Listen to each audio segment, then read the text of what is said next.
didn't go down without a fight. But this is different. They've crossed the line. You crossed the line first, sir. You hammered them, and in their desperation, they turned to a man they didn't fully understand. Some men aren't looking for anything logical. They can't be bought, bullied, reasoned, or negotiated with. Some men just want to watch the world burn. Starting tonight, people will die. I'm a man of my word.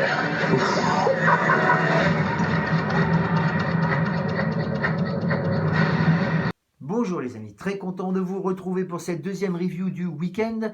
Je vais changer carrément de franchise en passant de Star Wars à DC Comics. Je vais vous parler du Tumbler tiré de la trilogie de Dark Knight de Christopher Nolan. La review commence maintenant.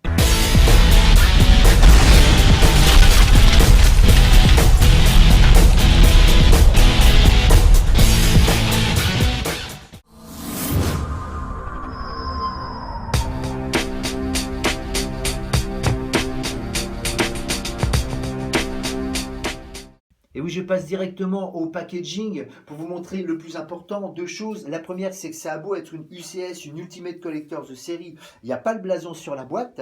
Je vous le montrerai dans d'autres pièces dans quelques semaines. Par contre, ce qui est toujours intéressant et important de noter, c'est ce fameux chiffre 760-23. Encore une fois, si vous cherchez le Tumbler, celui-ci en tout cas, n'oubliez pas de taper ce numéro-là, c'est le plus important. Après, on tombe comme d'habitude sur une boîte des plus classiques avec le même Tumbler en avant. Certaines petites choses au niveau des étiquettes et de mini-figurines qui sont exclusives à ce pack-là. Mais je vais vous détailler tout ça dans la présentation.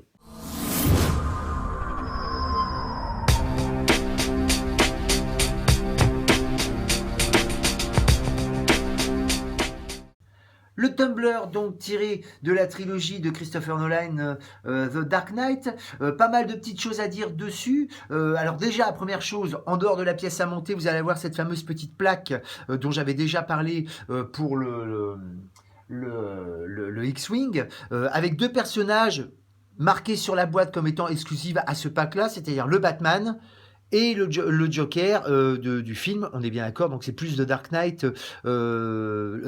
d'ailleurs, c'est juste ça. Vous allez avoir donc la pièce à monter, pas mal de petites choses à dire sur cette pièce-là, pas mal de petites pièces mobiles, mais bon, je vais y revenir dans les points positifs et négatifs tout à l'heure. J'ai déplacé un petit peu le truc pour que vous puissiez voir. Alors, je vais pas faire un petit tour en musique, là, hein, parce que j'essaye de me trouver un petit peu pour faire les reviews, donc voilà. En plus de ça, ça tourne en même temps, donc je pense que vous allez voir bien. La pièce est assez mouse, ça doit bien faire 40 cm de long, facile. Quelques petites pièces amovibles, comme par exemple forcément le dessus pour pouvoir placer le personnage. C'est pas une obligation, ce serait dommage de la sortir du petit piédestal qui est là, mais enfin bon, c'est plutôt pas mal. C'est assez riche à l'intérieur, il y a pas mal de choses. J'essaie de ne mettre pas dans la lumière, mais si vous voulez regarder bien, il y a pas mal de petites choses à placer dedans. C'est pas une pièce très très facile à faire pour la simple et bonne raison. Je pense que vous l'aurez compris, il y a 90% des pièces qui sont noires, donc c'est vrai que c'est assez compliqué. Vous avez les pneus en caoutchouc, ça peut rouler, hein, bien évidemment. Hein. Bon, je vous montre rapidement, mais elles peuvent rouler. C'est plutôt une pièce assez mouse, je l'ai dit, je vais reposer la caméra avant de faire un petit malheur. C'est sympathique. Est-ce qu'elle est jouable? C'est compliqué parce que, alors je le répète, vous voyez, vous avez des petites pièces mobiles, j'essaye de vous les montrer en même temps. Ça n'a pas un grand intérêt hein, pour la pièce, mais enfin bon, sachez qu'elles sont là. Oui, donc je disais, vous pouvez jouer avec, je parle pour les enfants, ceux qui ont ça. Le problème, c'est que c'est toujours pareil, c'est le même défaut, enfin le même défaut, c'est pas un défaut, mais c'est le même cas que pour les autres pièces. Quand vous commencez à jouer avec une pièce comme ça, le problème, c'est qu'il y a toujours une pièce qui se balade, qui se barre, et c'était bien évidemment très difficile à savoir d'où elle venait. Donc voilà, c'est encore une pièce, moi je pense, en tout cas pour moi, je joue pas avec, moi que je place comme étant, pas une pièce de musée, mais une pièce de référence, donc je la place dans ma salle ciné, et je n'y touche pas. Ça, c'est alors petit problème aussi, hein, c'est que du noir, alors ça prend énormément la poussière, et pourtant Dieu sait que c'est dans les vitrines, mais bon, malgré tout, c'est quand même pas toujours facile à avoir et à éviter, et puis à dépoussiérer, évidemment, je vous conseille pas de le faire, parce que c'est un vrai puzzle, hein, vous donnez un petit coup de plumeau là-dessus, et il y a 25 pièces qui se barrent, voilà. Mais enfin, en dehors de ça, c'est une très très belle pièce. Alors, il y a eu d'autres pièces, je crois, Tumbler, qui avaient été faites, mais beaucoup plus petites et beaucoup plus succinctes, assez approximatives, hein, on en a déjà parlé pour ce que je pensais par rapport aux pièces Lego. Pas mal de pièces, et là j'y reviendrai aussi, avec des ergots dessus, ça aussi, Ça fait pas partie des défauts, je vais en parler tout à l'heure, mais enfin, on voit bien que c'est un Lego. À côté de ça, elle est plutôt bien représentée. Elle est, enfin, je veux dire, quand on connaît effectivement la pièce d'origine, enfin la voiture d'origine, elle est plutôt bien représentée, mais il y a quelques petites choses quand même qui peuvent poser problème. Mais là, je vais vous en parler dans les points positifs et négatifs tout de suite.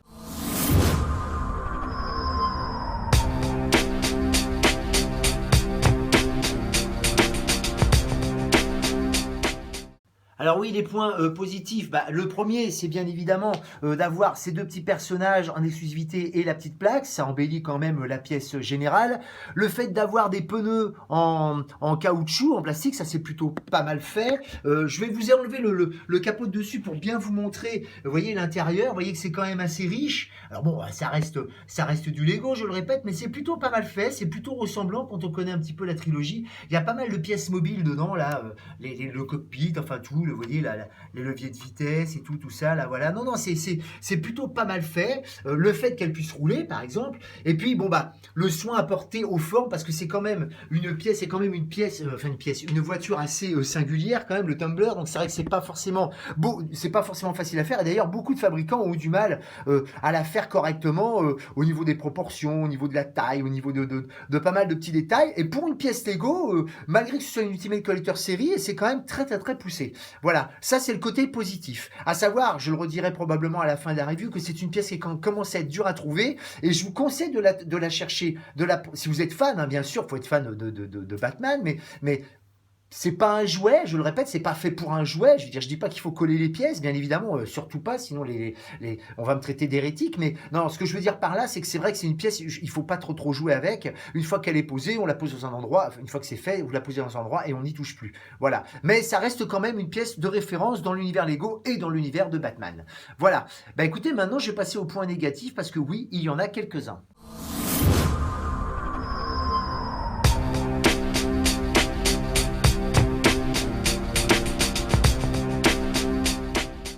Alors oui, les points négatifs, parce qu'il y en a, mais il y en a surtout un très très gros. Et là, je vais me déplacer, j'ai parlé tout à l'heure qu'on pouvait effectivement la manipuler. Quand j'ai la manipulée, oui, jouer avec, ça me paraît quand même très très difficile. Il y a beaucoup de petites pièces, vous voyez, comme ceci là, qui sont mobiles, mais qui sont pas franchement maintenues. L'arrière, c'est pareil, je vais le faire tourner là. Vous voyez, simplement l'espèce de réacteur à la fin, c'est juste placé dessus. Et vous voyez, regardez, c'est déjà branlant, alors qu'on n'y touche jamais.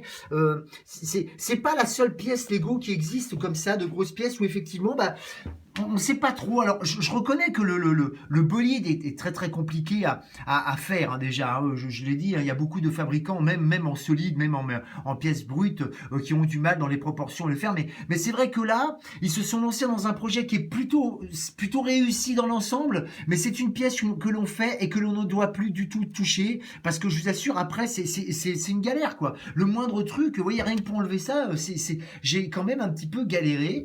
C'est un petit peu casse-pied. Donc c'est à monter oui, à présenter oui, à jouer je mets un petit bémol dessus quand même. Ça fait partie des pièces qui sont un petit peu casse-pied. C'est le gros défaut. Après, il y en a d'autres, notamment le fait, mais ça c'est pas de la faute de Lego, c'est que vous allez avoir une pièce qui est complètement noire, qui prend relativement vite la poussière, je l'ai dit tout à l'heure, voyez, regardez, ça c'est, alors qu'elle est sous vitrine hein, depuis que je l'ai faite depuis 2 ans, donc elle est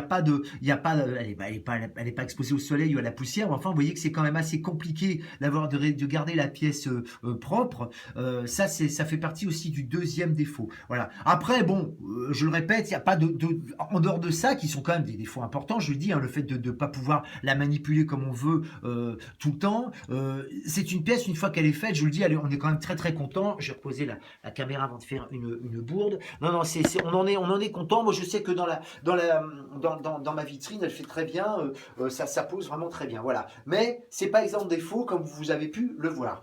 Écoutez, je vais terminer la review en vous faisant la conclusion.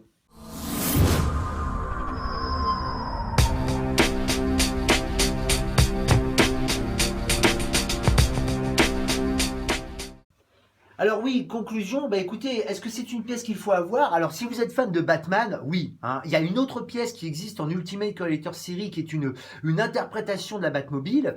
J'en ai pas parlé tout à l'heure, mais effectivement elle existe, qui est extrêmement dure à trouver. Mais elle est sortie il y a beaucoup plus longtemps. Elle est plutôt pas mal. Hein. J'ai pas réussi encore à la choper celle-ci parce qu'elle a atteint des prix pas possibles. Donc je me suis rabattu sur le Tumblr. Et le Tumblr, ce sera pareil. C'est-à-dire que si vous attendez trop longtemps, si vous êtes fan de Batman et que vous voulez faire la pièce en Lego, c'est celle-ci qu'il vous faut, c'est impératif. Après, c'est vrai, je vous l'ai dit dans les défauts, elle est pas optimum, si vous voulez. C'est vrai que, je le répète, c'est pas pour jouer. Achetez pas ça à un gamin, ça servirait à rien.